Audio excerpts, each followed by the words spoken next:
केबे केबे मनरे किछि अनबना भावना आसे काहेकि आसे जना न थाए काहा किछि कहबाकू इच्छा हुए हेले काहाकू कहबो सेईटा बुझी हुएनी किछि स्मृति हसाए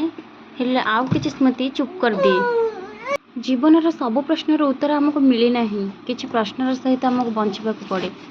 हुए तो ये अनबना भावना गुड़िक आम मनर सबुठार सत कथा सत कहबाकू गले मनीष सबुबले कही थाए जे मु ठीक अछि हेले से ठीक न थाए हुई तो जीवन एटा किछि लोक आम पाखे रही थांती आउ किछि लोक आमर स्मृति होई रही जाती तथापि आमे बंची रही थाउ कारण जीवन आमको शिखाई दिए सब भावनार उत्तर दरकार नहीं किछि भावना को केवल अनुभव करी आगको बढ़ी जाबाकू हुए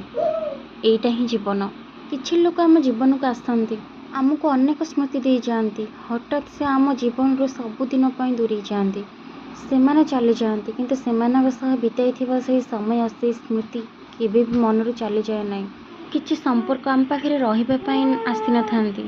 आमको किछि शिक्षा देबा पई आसी थांती आउ किछि अनाबना भावना आमको भांगिबा पई नहे आमको आउ टिके शक्त करबा को आसी थांती।